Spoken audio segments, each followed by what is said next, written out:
What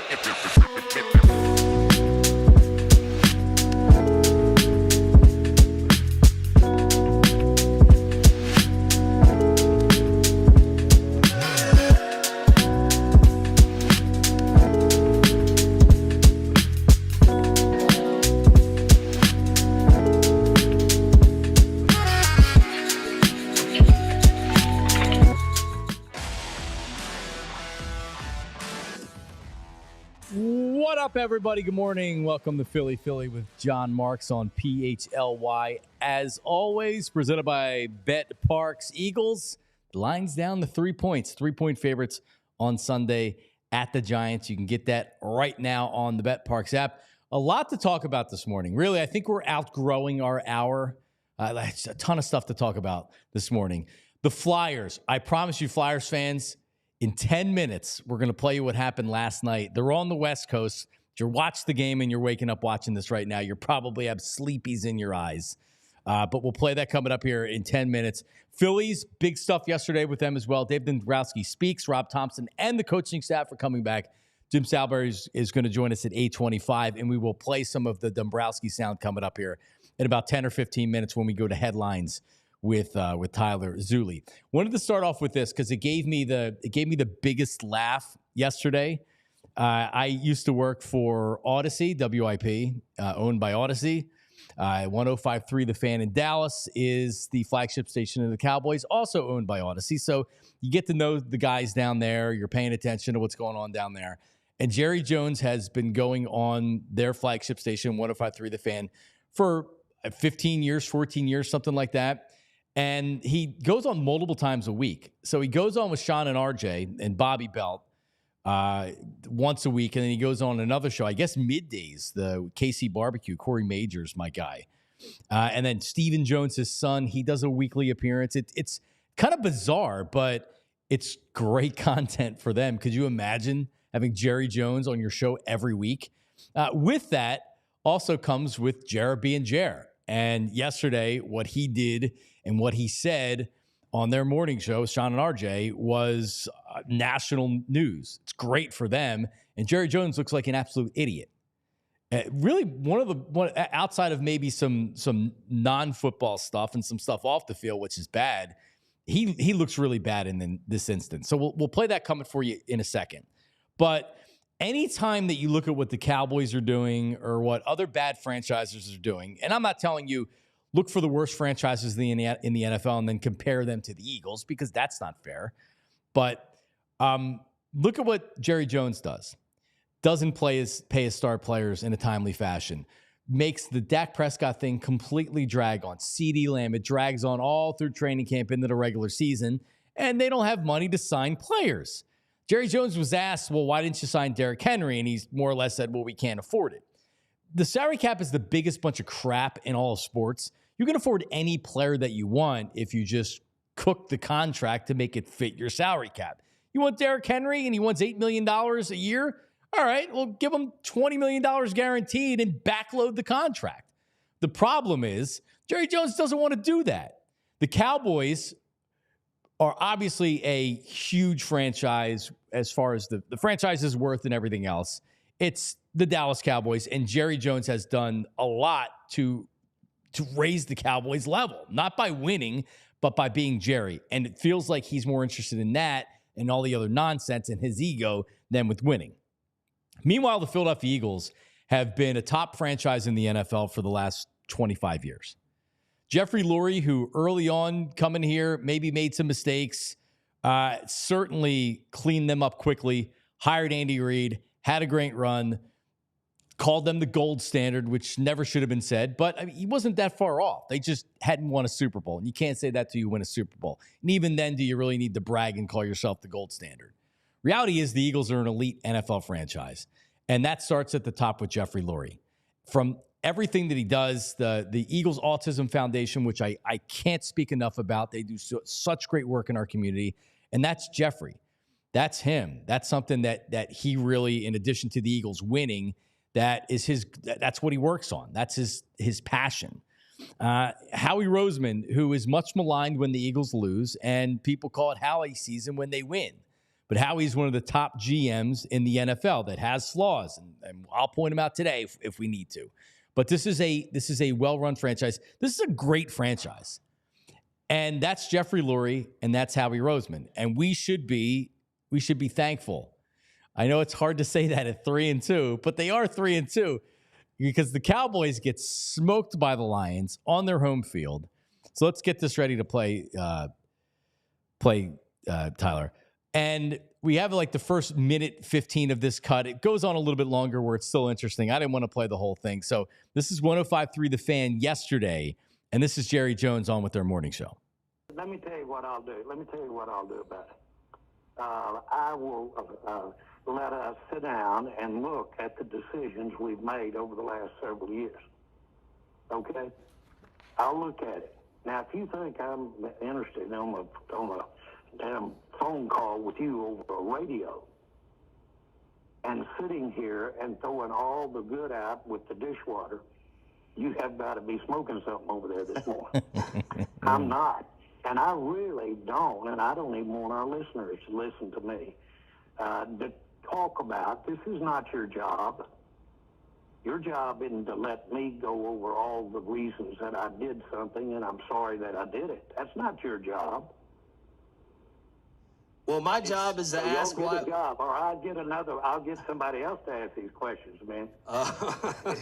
Jerry, we're trying to figure out why the team is. I'm not kidding you. I'm not kidding you. You're not going to figure out what the team is doing right or wrong. If you are, or any 5 or 10 like you, you need to come to this meeting I'm going to today. There are 32 teams here. You're geniuses. Yep. So Jerry's bullying the guys and saying that I'll find somebody else to ask the questions. You're not going to ask me questions. You're not going to have me sit up here with the spotlight on me. Essentially what he's saying is you're not going to sit up here and make me grovel and go over every move that I've made and say that, yes, I've failed. Because that's what Jerry Jones has done. He's failed. Season's also not over yet, but if any Cowboy fan out there right now is angry because more could have been done to improve the team, but because they wouldn't sign CeeDee Lamb, because they wouldn't sign Dak Prescott, because they played the whole thing out, they didn't sign him because they didn't have the cap space to sign him.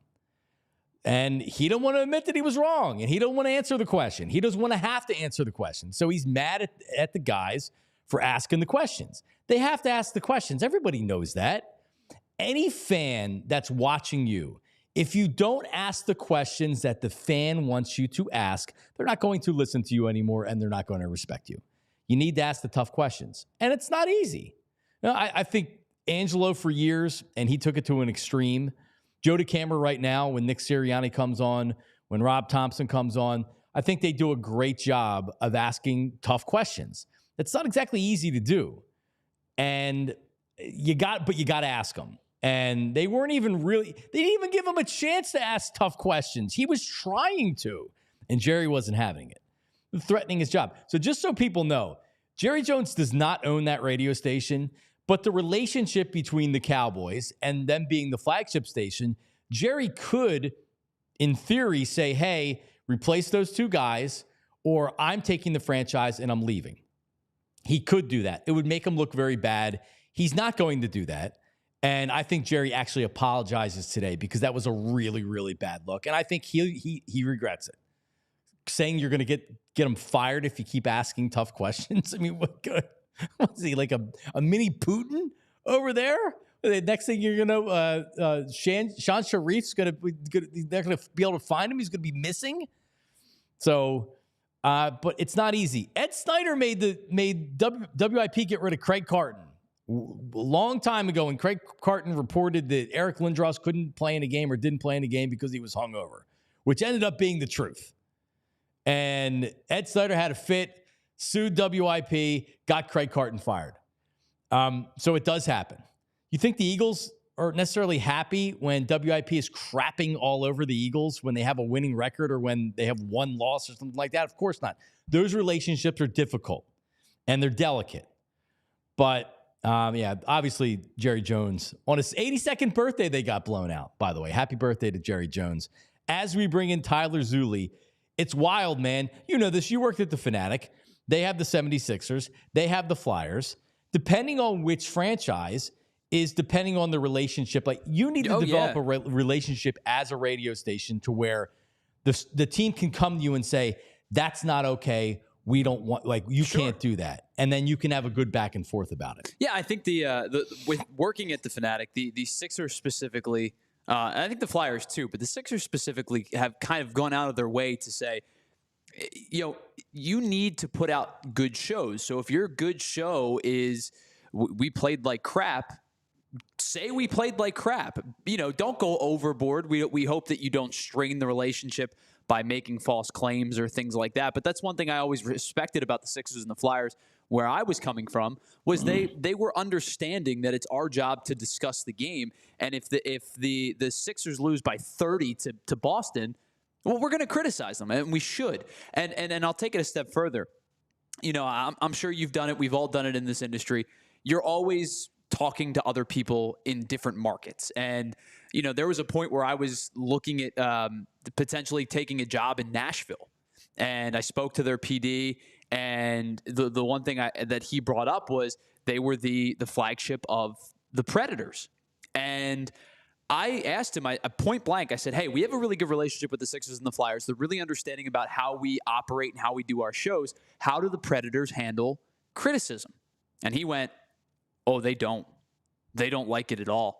And I'm like, then how do you do your job? So there has to be a good balance between understanding that we're not going to like flame you and scrutinize you unintentionally. But if I come from a spot where I go, this is what I saw in the game and this is why it didn't work, you have to understand I'm not being childish or immature here. I'm doing my job. So it's the one thing I always gave the Sixers and Flyers a lot of credit for.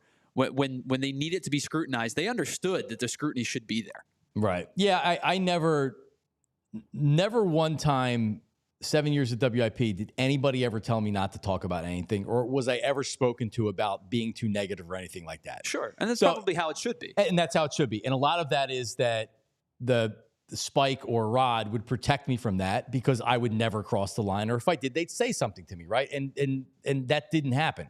But also, like, the Eagles' relationship with them was good enough to where they have to get it. You got to get it. Like, you got to get that the fans don't want to hear, like, in this city, you can't do cheerleading. You just can't. No one's going to tune in for you. One quick story, and then we'll do the headlines. We have some Flyer stuff here. And Brizgalov, apparently, according to reports, fell asleep in a meeting. And it was put out there. I'll just say Harry Mays reported it on the Fanatic.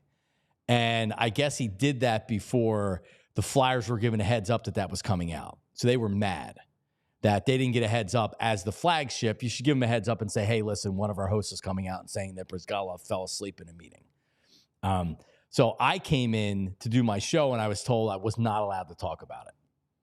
And I felt a certain way about, well, like, what do you mean I'm not allowed to talk about it? I was threatened with termination if I spoke about it on the air. And I remember I called Mike Missinelli, and I'm like, dude, what should I do? At the time, I'm a full-time host. I'm in Philly doing a daily sports radio show, and I'm like, well, and Mike's like, it's a tough spot. He's like, I'm going to come in and talk about it. I don't care what they say to me. And I should have done it, but I didn't. And what we did was we played sleeping songs in and out of break. So we were having fun with it without actually coming out and saying it. Looking back, I wish I would have said it, because if they would have fired me, they would have looked terrible, and I would have been able to go work wherever I wanted to. But yeah, sometimes radio stations will flex their muscles, or franchises will flex their muscles. The Flyers didn't flex their muscles. They were pissed because the Fanatic didn't give them a heads up. So then the program director was leaning on me saying, don't make things worse by going on there today and crushing them, which was not my fault. He screwed up and didn't tell him. But anyway, all right, Tyler, a lot to talk about here. Let's get to the headlines here, shall we? Yeah, we got a lot to get into. And, of course, our headlines, as always, are brought to us by our friends over at the Glatt Hair Restoration, because bald is now optional. And if you are looking to improve how you look and how you feel about yourself, Glatt Hair has the right treatment for you. Regain your confidence by visiting glatthairmctr.com or call 610-980-4000 to get started. John, I don't know. I'm curious the answer to this question that I'm about to ask you. As a Flyers fan and somebody who we're gonna be talking about the Flyers a lot this season, wins and losses this year on a scale of 1 to 10, 1 meaning they don't care at all, 10 meaning they need to win a Stanley Cup. Where do wins and losses fall this season in particular for you? For casual John, well, I'm a Zamboner, like Jamie Lynch. So ultimately, number one is being entertained, and then number two is win.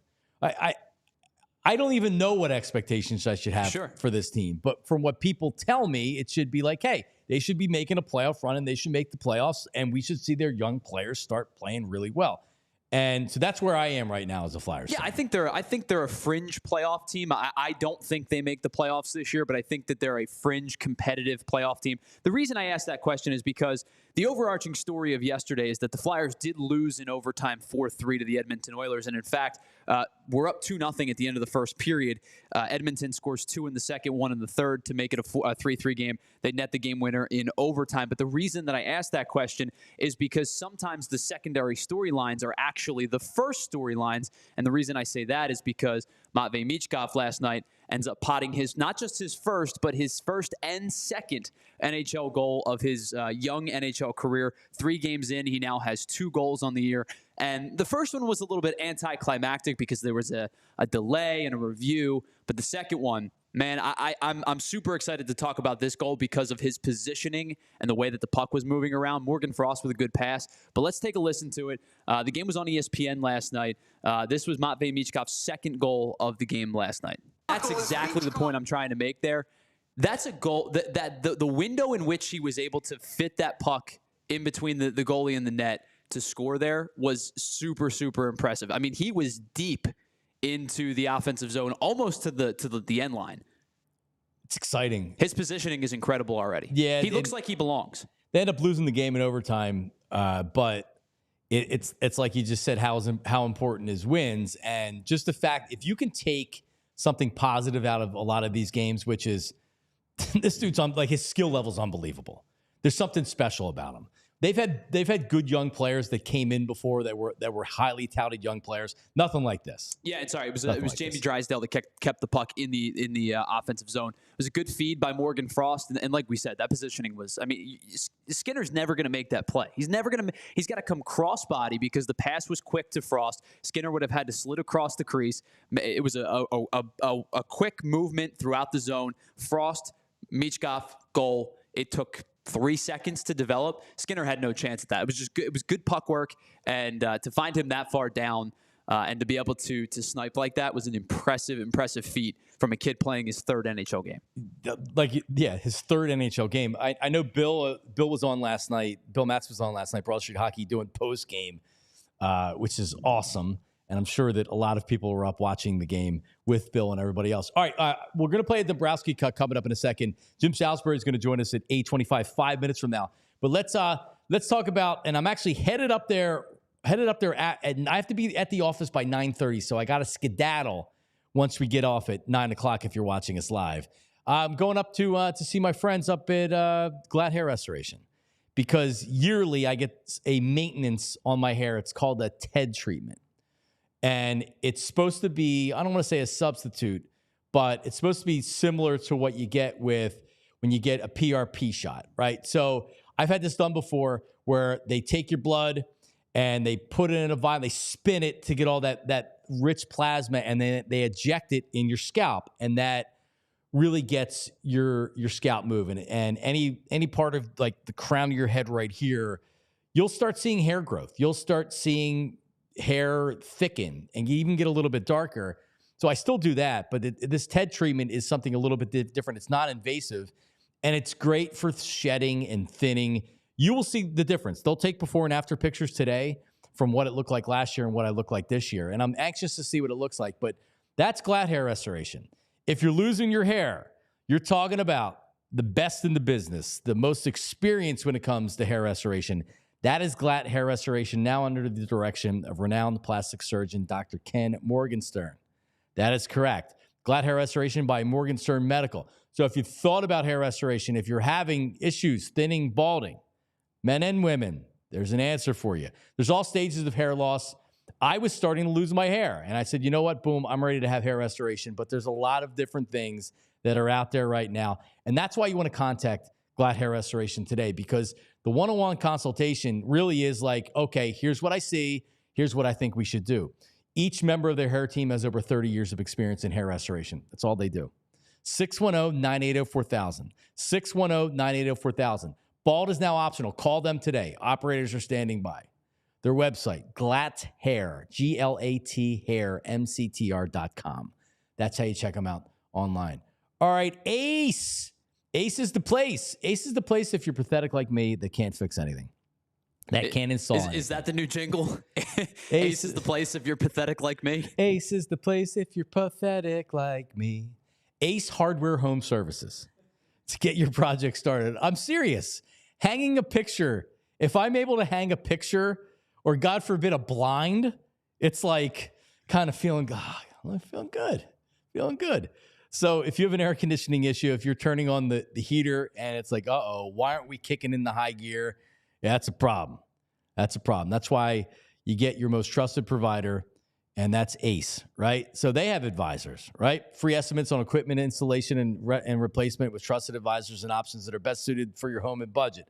Wide range of residential maintenance, installation, home repair services, plumbing, heating, cooling, and electrical, free estimates, and they have emergency services available for when you need them the most. So on a weekend, after hours, the heater goes, your toilet's not working, they're there for you. AceHardwareHomeservices.com to get started on your next project. Ace is the place for pathetic people like me. I'm getting Tyler to laugh out loud multiple times here. They're gonna send a cease and desist on you. You know what? We don't want to advertise with you anymore. They may do that, or you're gonna get some kind of marketing campaign race. What I'm telling you is that's the best jingle that they've probably had. Right? What's the carpet jingle? I'm not going to give them free advertising, but there's certain jingles that are out there, right? Yeah, Empire is one of our sponsors. Empire is? Yeah, Empire has one of the best. There's a ton of great jingles out there, right? So I just gave another one, and I expect to be compensated for it, Ace. All right, so Jim's going to join us in a second. So let's do this, Tyler, because I know you have to jump off to let Jim get on. Let's play. Can you play the Dombrowski cut where he's talking about we don't need any more star players, and then I can talk about it into Jim coming on the air. Dave Dombrowski yesterday, and this is courtesy of our friends at NBC Sports Philadelphia, because a lot of the talk going into the offseason is, Soto, they're going to add another star player. Here's Dave Dombrowski. I don't think we need to have more star players. We have stars as about anybody in baseball, so I don't think necessarily that you need to add more. I think you have to be a little concerned. John is very accommodating and giving, but you're also in a position where you're still working with a payroll and trying to make things work for you and go into the future, what you have. And would you be open to it? Yes, but I think you have to be careful because sometimes it's not only the star players, it's also sometimes the supporting cast. And when you look at it, we had 8 all-stars, right? I know they're not all veteran guys, but that's more than anybody in baseball. We have, when you look at our starting rotation, I don't know that of the top 4, there's a better starting rotation in baseball. When you look at some of the positional players, they're really good.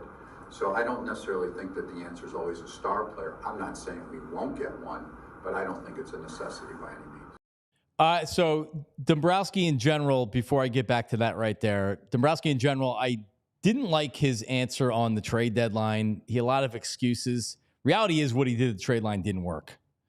I'm not saying the process was flawed or anything like that. Austin Hayes ended up being a terrible move.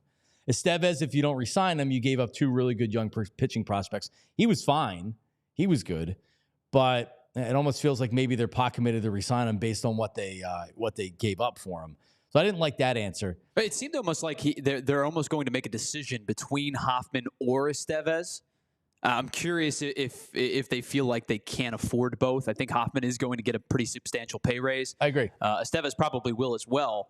I'm curious if his wording was such that it feels like they may only be able to bring one of the 2 back. I would think that they're not bringing both back, but I guess you never know. All right, Jim Salisbury, now with PHLY, long-time scribe, retiring to grow his tomatoes at home. Jim, how are you, buddy? Hey, how you doing, John? All right, so let's go over what Dave said yesterday. We'll start with, it was announced that Rob Thomson was coming back. His entire coaching staff was coming back as well. I wasn't surprised. I know the Braves let go of a couple of assistant coaches or a couple of coaches, but I wasn't surprised that everybody was coming back. Were you surprised? Mildly, and only for this reason. I don't think firings were warranted. Certainly at the manager level, he's taken this team to the postseason 3 times, and hey, they haven't played well at crucial times the last 2 Octobers. But overall, I don't put this on the manager at all. I think he's done a fine job. So, you extend his contract so he's not a lame duck. I think they learned a lot from the Joe Girardi lame duck year. It was a tight manager, a tight clubhouse, and it sort of breathed after they made the managerial change. So you eliminate that issue. Knowing how the game works these days, John, with when you struggle in one particular area, when stars and a big payroll team struggles in one particular area for the second year in a row and kind of continually, sometimes there's a change made in the person that oversees that area. So I think it was natural to kind of look at the hitting coach, Kevin Long, and wonder if he would be back. They eliminated that question, saying all of their coaches would be back. Kevin Long is a good hitting coach. Rob Thomson called him a top 5 hitting coach in the game, and I would agree with that. I think if you go around and talk to people, he's very highly regarded. I mean, watch how quickly he would get another job if they let him go. I put a lot of this on the players and inability to make adjustments and who they are as hitters, who they are as baseball players. And, you get to the big league level, you get to be 29, 30, 31, 32, and your style of play, the way you play becomes ingrained in you. And I don't think the best coach in the world can change that. He can harp on it. They can drill him. They can talk to him. They can try to convince him. But, when the heat is on and the adrenaline is flowing and you're in that batter's box facing 96 with movement, a lot of times you are going to go back just by, naturally go back to what you are. And I think, we see a lot of free swingers on this roster and a lot of swing and miss. And when they're making contact, they are dynamic and they're going to put up runs. When they have a week when they're swinging and missing, they're going to go home early, as we've seen the last 2 Octobers. So that's kind of my take on that.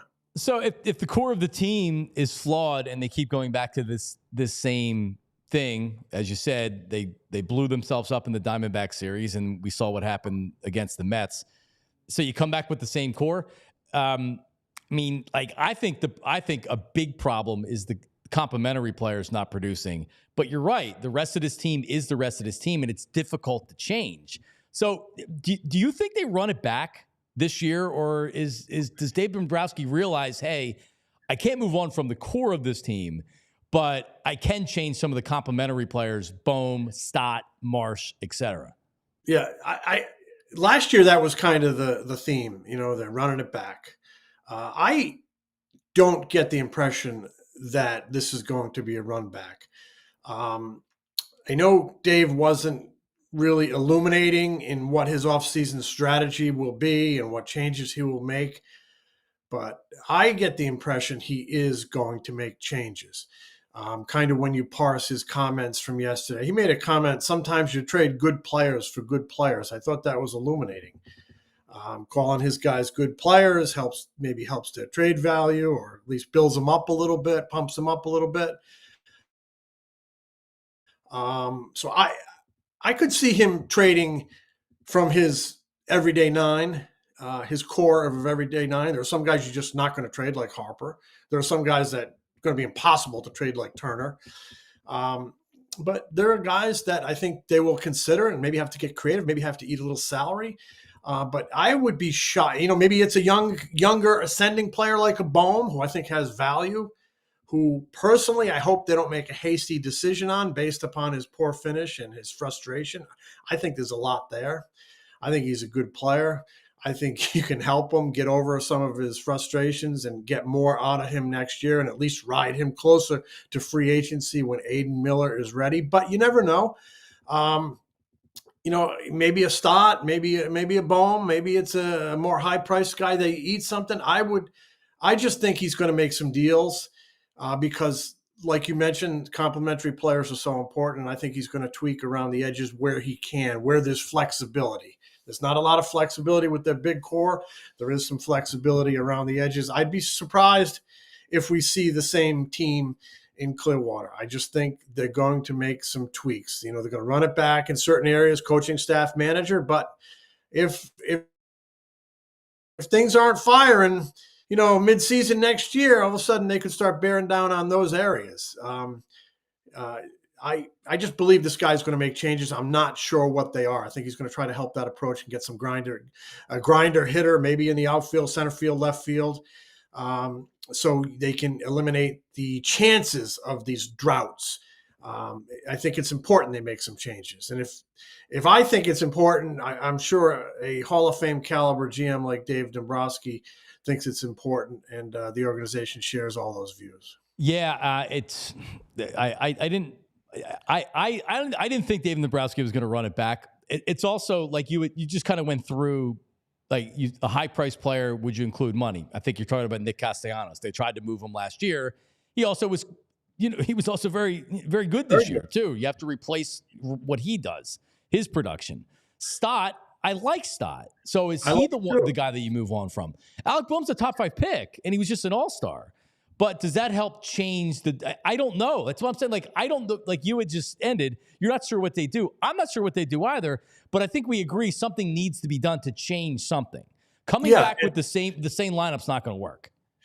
Yeah, and I don't even know if they have a clear-cut answer or solution yet. The offseason has arrived for the Phillies. It hasn't arrived for the rest of for a lot of baseball. And these conversations, every team around baseball is having them. Like, okay, who might we move on from? Who's going to help inch us forward in this area? Teams are starting to just formulate their offseason plans. And I don't think the Phillies know until you get deep in conversation with other teams. Who's available? How will that guy fit with us? Do we want to move on from this good player to get this good player? This stuff is all kind of a blank slate in front of us. But, like I said, I just see this guy. I don't see him standing firm here. I just don't see him standing firm here. I think there's going to be some changes, and I think they are warranted. And if you have to move on from a guy you like, a guy who had a good year, you might have to do it to move this thing forward. So we'll see. The star player, which I never believed that they were going to be true players for Juan Soto or signing another $300, $400, $500 million player. And neither did I. and while Dave didn't necessarily tip his cap to the strategy, he did this last year, I think, when there were some starting pitchers that were available, and he was like, no, we're not looking to add anything else, any other big money right now. He said they're not looking for any more star players. So I believe him. I don't think the Phillies are going to be players for any big free agents out there. Do you agree? Players or, landers, I think they're going to talk about Juan Soto. I think they'll speak with Scott Boras and maybe even try to put together some type of a pitch. Because I think you have to. You're a big market team. I mean, I talked to John Middleton several years ago about this, and he said, if there's a free agent out there that could be a fit for us, you better believe we're going to take the temperature on it and we're going to pursue him. But I do believe Dombrowski as well. I mean, he did refer to, you need complementary players. It's not always the star player. They think they have enough star players. And I agree. I think they have enough star players. They got to play well. I don't know that, they have two $300 million players. One is signed for 7 more years. One is signed for 9 more years. Soto's going to take probably maybe as much as $500 million. He would be a great fit. It would be a nice fit. He'd be a good player to have. He does all those things offensively that you need. I just don't know that. One, I think the 2 New York teams are going to be all over him. It's going to be a bidding war between them, and you got San Francisco in there as well. I just don't know if the Phillies can take on a $500 million salary on top of those 2 300s. Do they need him? Is it a necessity? No. Would it be nice? Yes, but I just don't see it being a fit, and I think Dombrowski articulated that. The X factor is you have an owner who is, very, very competitive and really, really means it when he says he wants to win. Could he fuel a push for that guy? Quite possibly. But when push comes to shove, I don't see Juan Soto being in Clearwater in February. I'd be stunned. Stunned as well. Good question from Tyler Zulli, my producer sidekick here. He says that speaking of spending money, would they be players for Roku Sasaki? They were very much in on Yamamoto, and it feels like the Phillies want to get in on a Japanese player for a lot of marketing reasons on top of their good players. Do you see them being interested in an international player? I go back to what Middleton has been on record as saying. They're going to be in on any player. They have an obligation to be on any player that can make them better. Like you said, they were in on Yamamoto. They made a pitch to him, and they've increased their scouting over there. They make trips over there regularly. They would love to land a Japanese player. I just don't know that Japanese players are making Philadelphia their first on their list. It's usually West Coast or New York. But if a guy can help them, yes, they are going to investigate it and do more than kick the tires. And they're going to have those conversations. The days of, Philadelphia is not going to be a player for this guy. They're going to be at least in on everybody and see what happens. They have a pretty good top four in their rotation. They need to build some depth in that 5 spot. And I'm talking multiples, so you have some choices. But if you go back to the trade deadline, they offered a hint that starting pitching is always going to interest them. And they're always going to see what they can do when there's an opportunity to acquire a upper tier starting pitcher. And I'm referring to, they were in on Garrett Crochet. They made an offer for Garrett Crochet. Ultimately, he did not move. But everything I heard is they made a pretty attractive offer for Garrett Crochet. So maybe they, get back in on that. I don't know. Maybe it's for Sasaki. I don't know. But they like their top four. I think they want to address their offense. But if an opportunity is there, it's about runs, scoring them and preventing them. If they can prevent more runs by adding a quality pitcher and it's a good fit here, I think they would be open to anything. Yeah, agreed. All right, Estevez free agent, Jeff Hoffman free agent. Do both come back? Does one of them come back? Hoffman feels like he's a $12 to $15 million setup guy at this point, maybe more than Estevez, who's a closer. Can they bring both back? Probably not, because both are going to require long-term and hefty commitments. They did help resuscitate or even make Hoffman's career, so maybe they lean toward him. But he did have some struggles at a very big time this year. Maybe that gives them reason to look elsewhere. They paid a pretty good price for Estevez, 2 starting pitchers that they liked. One of them got to the big leagues this year. Maybe it's him, but I do think they obviously need to address that bullpen. So I would lean toward it's one or the other. I'm not sure which one. I feel the same way. All right, last thing. JT and Kyle Schwarber they're entering the final years of their contract here in 2024, Jim. Normally at this time, if a guy's sticking around, the team looks to start talking extension. You bring them back for multiple years. Is that something that you feel the Phillies will be doing with these 2 players, or are we just entering the final year and they'll see where you go from here? And I think, John, you can add Ranger Suarez to that list. He's entering his walk year. And I think had he pitched better this year, that would be something they would entertain this winter as an extension to hang on to a homegrown starting pitcher. I think his poor second half gives them pause on that. It certainly would give me pause. I'd want to see more next year. So as far as Schwarber and Real Muto, I'm kind of in. I want to see more. I want to see where this team goes in 2025 in terms of making almost any and all decisions about who I latch onto for the future. I will say this, Schwarber's been a really important piece here. They did not go to the postseason 10 straight years. He shows up. They've been there 3 straight years. He's filled I know it's unconventional. I know it drives a lot of people crazy, but he's filled an important role at the top of that batting order, and they've had a lot of success with it. It looks funny, but they've had a lot of success with it.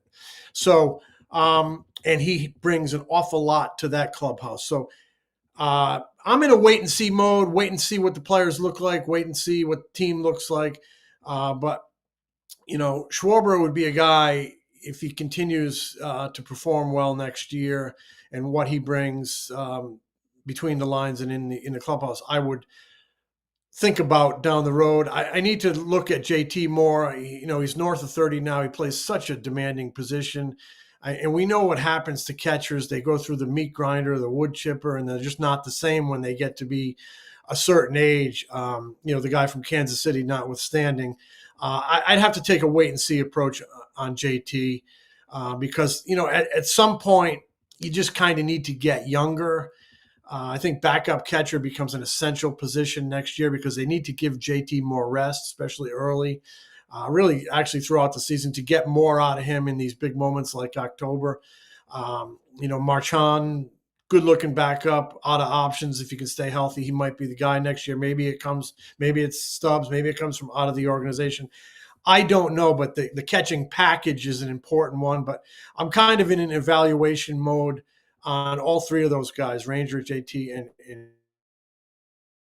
and Schwarber, with a very clear open mind on Schwarber as to what he looks like next year. And, Ranger, I'd love to extend the relationship. Again, homegrown guy, but what we saw our second half this year, I can't do it right now. I got to see more next year. So we'll see. Yep. All right. You can read Jim right now, all PHLY. He's got something up on Dombrowski and open-minded trades, etc. Very good read. And as always, Jim, you're the man. I appreciate it. All righty. Great being with you, John. See you. All right. Talk to you soon. Jim Salisbury. Yeah, it's interesting. I got some reads to go right here, but I feel like I would extend Schwarber short term, see if he would do a 1 or a 2 year contract extension. Not that you can't just wait till the end of the season, I suppose. But it's been one of the best signings in the history of the city. I know we say that with Zach Wheeler a lot because it was. Kyle Schwarber's been nothing but fantastic since he's been in Philadelphia. Yeah, I mean, I think Jim kind of hit it right on the head. It's unconventional. It's odd at times, and there are going to be stretches where he's 0 for 12 with 10 strikeouts, and it makes you want to pull your hair out. But his OBP is high. They win when he's in the leadoff spot. He's hit almost 120, over 120 home runs in his first 3 seasons as a Philly.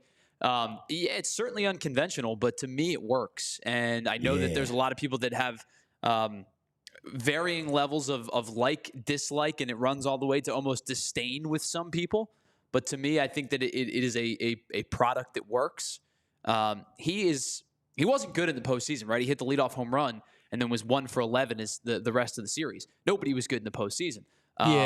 He is not a worry of mine.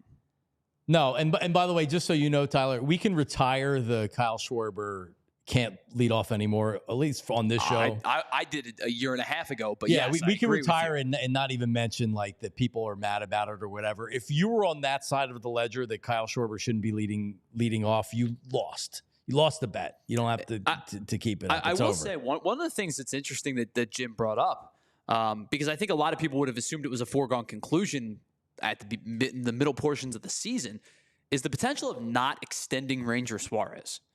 And the one thing that I always talked about was, I think to me, it's either going to be Suarez or Alec Boehm. And I know that they don't play the same position. It's if there's like a fictitious money pool that the Phillies allocate to starters versus position players, they are operating in 2 different chains of money. But I always looked at those 2 guys as they're going to come off the books at the same time. It's their final year. Well, no, sorry. Boehm has 2 years of arbitration. Yeah. Ranger has 1. I always felt like you were probably going to bring back one or the other. All right, hold that. I don't know now. Hold that thought, because there's a lot that Jim talked about that I want to talk about. But listen, talk about Bet Parks. Check this out.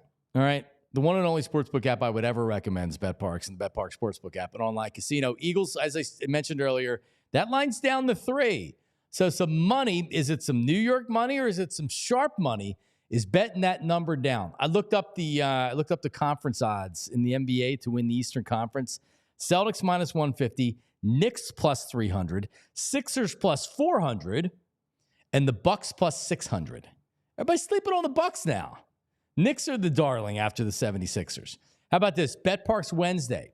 BetParks Hoops Futures on who wins it all this year. A $25 wager on Boston pays $75. 25 on New York, $175. 25 on Philly, $200. And that's just to win that's to win it all. There you go. So $25 wins you $200. BetParks is the only casino that I use. Watch and wager football and then double down on fourth down by playing live dealer, blackjack, craps, roulette, and more. And listen, coming up on Sunday, college football on Saturday. Whether you're watching the game or just wagering on the game, betparks.com for details. Your casino for everybody. Must be 21 and in NJPA or Michigan. Gambling problem, call 1-800-GAMBLER. So there you go. All right, let's talk about Rite Aid for a second. Yep. Trials and tribulations of John Marks at a Rite Aid every day with different. Got 3 strep throats, a sinus infection, 1 daughter that is completely healthy. You know that's not going to last, right? That's why you got to make sure that you get with Rite Aid because they make it really convenient. And my local Rite Aid is in Royersford, Pennsylvania. I refill prescriptions all the time. I get automatic refills for all my stuff, right? But that's why you want to enroll, and that's why you want to get with the My Pharmacy account right now because they make it easy for you, right? Google or Apple App Store, download the app, and God, it's just so fun to go on and just do everything, right? Ask your pharmacist about anything that you really want to, right? You can also transfer your prescriptions to Rite Aid today. Just go to riteaid.com/transfer. You can enroll in automatic refills. It's free and easy, and most of your prescriptions will qualify. Restrictions may apply. And anything else you need at Rite Aid, over-the-counter medicines, household products, cosmetics, and more, just get to your local Rite Aid today. All right, and back to the Ranger Suarez thing there, Tyler Zulli. I just think you have 3 starting pitchers that are signed long-term. You're not going to pay Ranger Suarez market value. And I'm sure his agents were looking for market value. And I'm sure they were discussing extensions during the season last year. And they were asking for probably $20+ million a year. You know what the Phillies ended up doing, Tyler? Signed Chris Sanchez to an extension. Sure. So that tells you a lot of what they think of Ranger Suarez. A very team-friendly one, by the way. Yeah. Oh, yeah, for sure.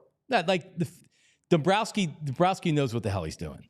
And Chris Sanchez has better stuff than Ranger Suarez. And I like Ranger Suarez. And if he goes out, if he has a good year this year, not a great year, but a good year this year, and he stays healthy for the most part, he's going to have teams that are very interested in signing him because Taijuan Walker makes $17 million a year. Ranger Suarez, we just watched him in the postseason come up with a great performance, albeit not even 5 innings, but still.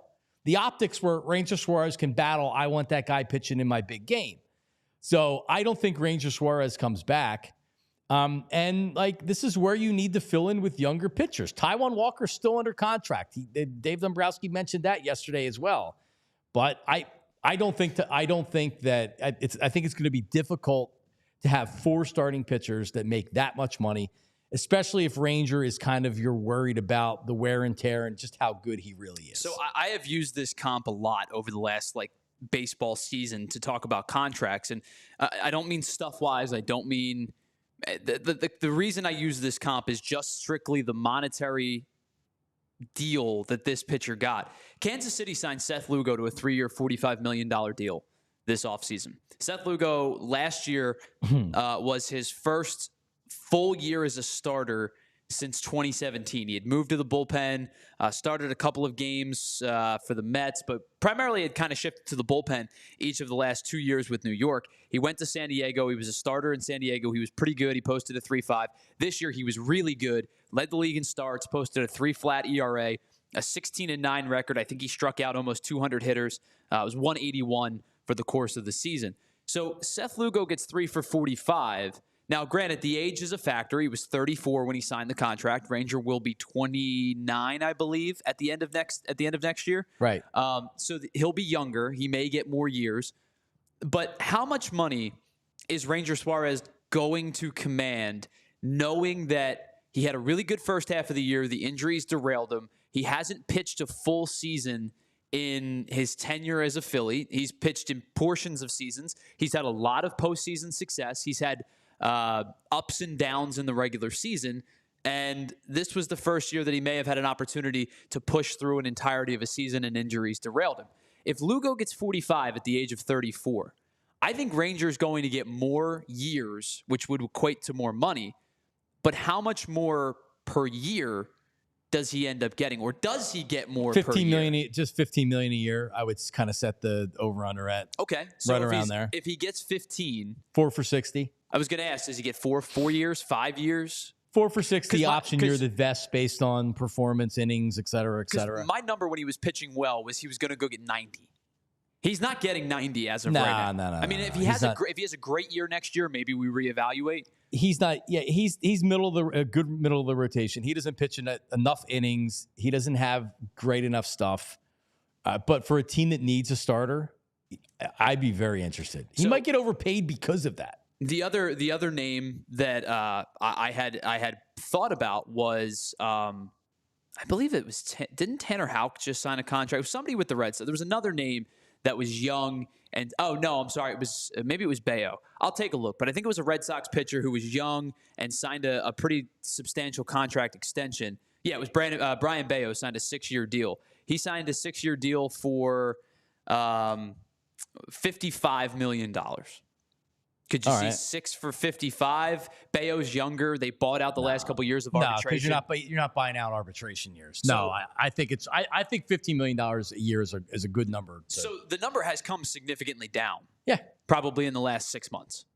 Yeah, they were probably asking for $20 million, $20+ million a year when they were having negotiation discussions last year, and the Phillies wisely said no. I want to do one thing before we get out of here, and I haven't told Tyler about this, so I'm throwing this to him on the fly. See the shirt I'm wearing right now? This is not a new shirt, and you may be like, oh, he wears that shirt all the time. I probably have 10 to 15 with blue in it flannel shirts. Yeah, you're a flannel guy. I'm a flannel guy. Flag and Anthem is one of my favorite brands. This is not Flag and Anthem. This was Bloomingdale's purchase. I got this on the app, so I'll look on the app for deals. And this is actually I paid I probably paid like $50 for this. It's warm. It's gotten a little bit snug as I've put on weight over the years. But at the 2017 Super Bowl, which was in 2018, at the Radio Row, I was wearing this shirt. And I went to have dinner with my friend Pat Gowan from CBS 3, Andrew Bach, who is a local guy that was an executive at the time for TuneIn. I think he still works for TuneIn, yeah. And a former NFL player. The former NFL player at dinner was going like this to my shirt and just admiring the shirt and asking me where I got it and really admiring the shirt and was actually like feeling the fabric and rubbing it. We're going to play... What did I term it? Tyler, here's what you and the chatters on YouTube are going to do right now. You're going to ask me a yes or no question. Okay. Are you asking me I have to figure out who the player is? Yes, okay. By asking questions. So we're going to play how many questions? How many questions does it take Tyler and the chatters to figure out who the former NFL player is? So let's go with... can I get 6 questions? Well, let's just see how many there is. Let's just see how many you do. All right, so only yes or no? Only yes or no questions. Is this player a former Philadelphia Eagle? No. Okay. Does this player still actively play in the NFL? No. Okay, so it is a retired player who never played for the Philadelphia Eagles. Correct. Is this player a household name? Yes. Okay. Is this player the group you went with plus the location? Is this player a NFL Hall of Famer? No. Okay, household name, but not a Hall of Famer. Yes. So so what I'm getting at is probably a very good player, but not an elite player. All right, that's 4. Did this player play in this millennia, in the 2000s? Yes. So they played in the 2000s. Not an Eagle. Good player. I'm assuming good player. Not a Hall of Famer, but a notable player. But a household name. Notable player. Okay, and they played in the 2000s. Try to figure out the team. Did they play for multiple teams? Yes. But the one team that you're referring to is like their known team. Yes. Okay. Did they play in the NFC East? No. Okay. I'll do one more. I'll do one more question. I'll try to get it from there. Not in the Hall of Fame. Played in the 2000s. Not in the Hall of Fame. Played in Pittsburgh. Played in Pittsburgh. I'll start giving hints. Okay. Quarterback. Is it Ben Roethlisberger? No. No. Okay. Is it played in Pittsburgh, quarterback? Is it Michael Vick? No, he played for the Eagles. That was a stupid question. No. His biggest sports moment came in college. Wow. Okay. Biggest sports moment came in college. Is it Cordell Stewart? Correct. Cordell Stewart was gripping up my shirt at dinner. Yep, Cordell Stewart. He was doing a daily show for TuneIn was trying to do a daily sports show, and Cordell was the guy they were doing it with. I don't know how long it lasted. Obviously not very long, but yeah. So I just ended up having to we got done the broadcast. We were in the Mall of America. The broadcast was in the food court of the Mall of America, which was probably the best time I've ever had in my life. It was the best week ever. Yeah, I feel like you could spend days in that mall and not hit everything. It was, well, I like it was so, compared to other Radio Rows, there was no room. So it was like a pain in the butt from that. But just like the Eagles being in the Super Bowl in Minnesota, it was minus whatever degrees, and you're in this mall food court, and everything was just wild. So we get done, and Pat was like, "Hey, let's go have dinner." And there's Andrew Bach and Cordell Stewart. Next thing I know, I'm in a booth. I don't even know where we went. Some restaurant in the mall. Would have been California Pizza Kitchen or something. And yeah, Cordell was admiring the shirt. So every time I wear the shirt, I think about / Cordell Stewart. There you go. All right, there you go. Tate got it, by the way. Tate Jeffries. Said / Good job. All right, there you go. We'll do this again I have an idea of something called What's in the Box, and I bring this box in, and you guys got to do it in the same way. I used to, on WIP, I used to do I would do like a Eagle in the envelope or a flyer in the envelope, and then the callers would call in a lot of times very poorly and ask bad yes or no questions or ask the same questions over and over again. So there you go. Cordell Stewart. By the way, shout out to all the diehards out there. Thank you, diehards. We appreciate you. We love you. There you go. By the way, the newsletter, PHLY Daily, Rich Hoffman. It was out this morning before we went on the air, as it normally is. Dynamite stuff. If you're just looking today, he has the 76ers stuff. Nick Nurse talking about Paul George. He has the video in there. Everything with the Eagles, everything from Dombrowski, everything from the Flyers last night. Rich Hoffman's either didn't go to sleep or he was up very, very early doing this because he's got a recap of the Flyers and their overtime loss. But Michkov with 2 goals. Dude got 2 goals in his 3rd NHL game. Yep. It's pretty amazing, Yep, man. Kid can play. No doubt about it. We're going to have Bill and Charlie in studio next week or something to kind of kick off the Flyer season and have those guys on a regular basis. Yeah, I mean, I know that there's speculation and you have to, prospects are what prospects are until they make the big club and they produce.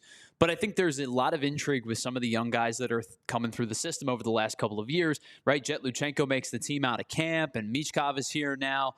And, you think about the Denver Barkeys and the Oliver Bonks. And, there is a core of young, talented prospects that they're probably not all going to work out. But if 50% of them do, 65% of them do, this team is on a good trajectory. They have a couple of first-round picks still over the next couple of years that probably should still be fairly, utilizable picks. And I think that, for better or worse, this team has a direction. And they felt like they were a rudderless ship in the night. It feels like for the first time. It feels like for the first time they have a direction and they have the path. And we're now starting to watch it. Yep. It's a great way of putting it. Now, to me, it feels a lot like the process 76ers when Embiid started playing and the guys started playing. That's what it feels like right now. All right. Thanks, everybody that watched. Again, subscribe, like, smash that subscribe on YouTube, like, comment, and also follow us on all the socials at John Marks Media, JONMARKS Media. Slide in my DMs and say hello, and we'll be back tomorrow at 8 a.m. See ya. We all silly like the mayor.